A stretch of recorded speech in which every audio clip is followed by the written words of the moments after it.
The Fifth Circuit Court of Appeals just dropped an absolute bombshell order that could fundamentally dismantle one of the federal government's most widely used gun control statutes and potentially dozens of other federal laws as well. We just got the official en banc order in the case US versus Squire, and the Fifth Circuit has officially vacated its prior panel decision and it's decided to rehear this case en banc. Now, this case is not just a pure Second Amendment challenge using Bruin like we've seen, happen in other cases.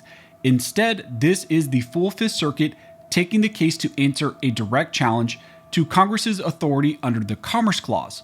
And the question is, why are they now reviewing this issue?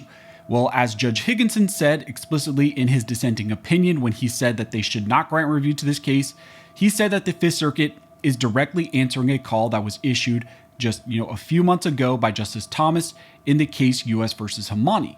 Now, depending on how this goes, this could be a landmark case that has impacts way beyond just the Second Amendment.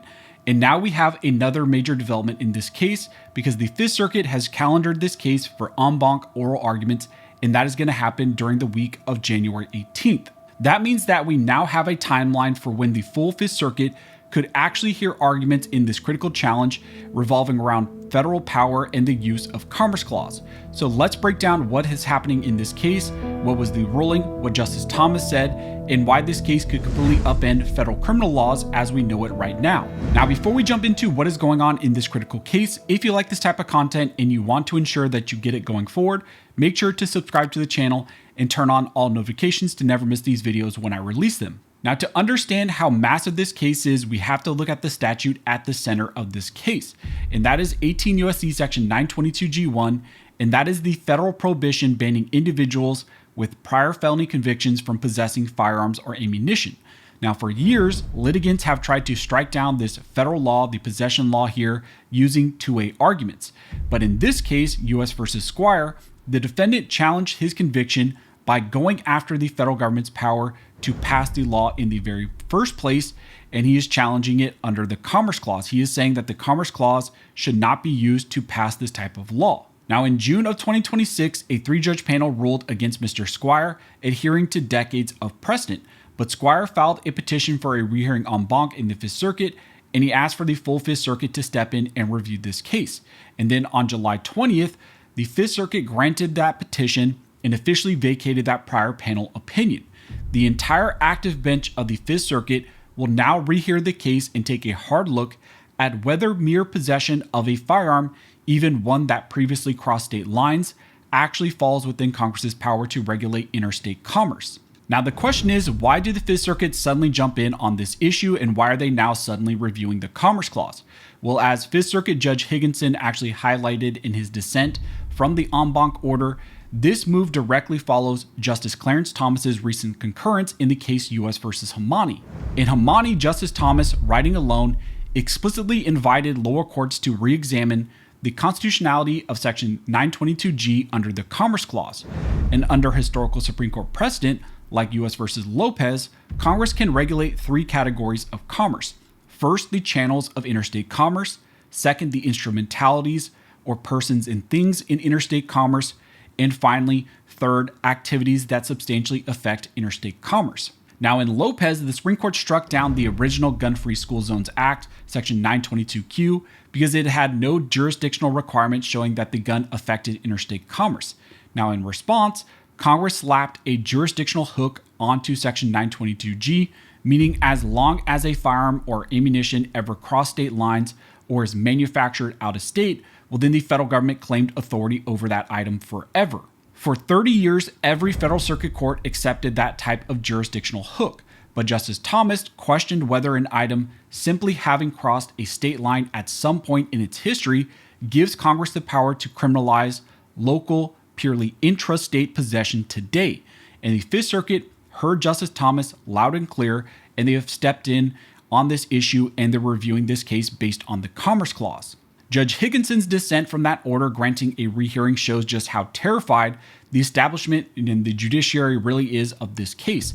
He wrote in the dissent that just a few weeks ago, Justice Thomas asked lower courts to re-examine the constitutionality of 18 U.S.C. Section 922G under the Commerce Clause. Already, our court answers the call. we imperil much of the United States Code with this review.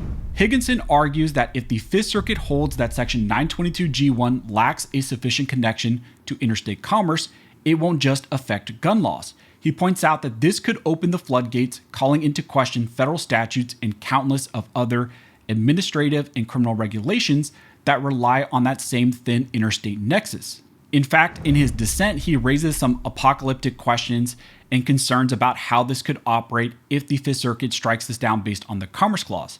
And some of those questions he has for federal prosecutors is essentially, can felons in other circuits move to Texas, Louisiana, or Mississippi to rearm themselves? Will thousands of existing Section 922G convictions within the Fifth Circuit have to be overturned? And these questions all come in because the federal government has built various restrictions and laws on a house of cards, which is essentially the Commerce Clause. The judge and others fear that all of this will come falling down with a ruling from the Fifth Circuit and that house of cards will in fact crumble. So whether you agree with Judge Higginson's alarmism or the view that this is long overdue, it's a long overdue correction back towards the Constitution's original limits on federal power, one thing is very clear. The Fifth Circuit is preparing to send shockwaves through the federal legal system. And now we have the next major showdown, which actually is going to happen revolving around the Commerce Clause. The Fifth Circuit has calendared the U.S. v. Squire case, the en banc oral arguments, to take place during the week of January 18th. So at the beginning of next year, the Fifth Circuit is going to address and review the Commerce Clause. And again, that has huge implications beyond just this two-way issue. As things stand right now, that is the week when the full Fifth Circuit is expected to hear arguments over whether this decades-old interpretation of Congress's Commerce Clause power can still survive. If the Fifth Circuit rules that Section 922G exceeds Congress's Commerce Clause authority, it will create an immediate massive circuit split with every other circuit court in the country, forcing the Supreme Court to take this case up and actually face the question that Justice Thomas raised recently in U.S. v. Hamani. So mark your calendars for the week of January 18th, because that could be when we get our first real indication from the Fifth Circuit about essentially just how far they're willing to go to reconsider this federal issue, this federal power surrounding Commerce Clause, and if they're going to rule against it. So I'm going to be tracking this case as it moves towards those oral arguments. There are going to be additional briefs and amicus briefs that are submitted. So let me know down in the comment section down below. Do you think that simple possession of an item manufactured out of state counts as interstate commerce, or has Congress gone way too far with this use of the power? Let me know your thoughts down below. Also, if you like this type of content and you want to ensure that you get it going forward, make sure to subscribe and turn on all notifications. But as always, thank you so much for all of your support. And never forget, this nation was built by armed scholars, and this nation will be maintained by armed scholars.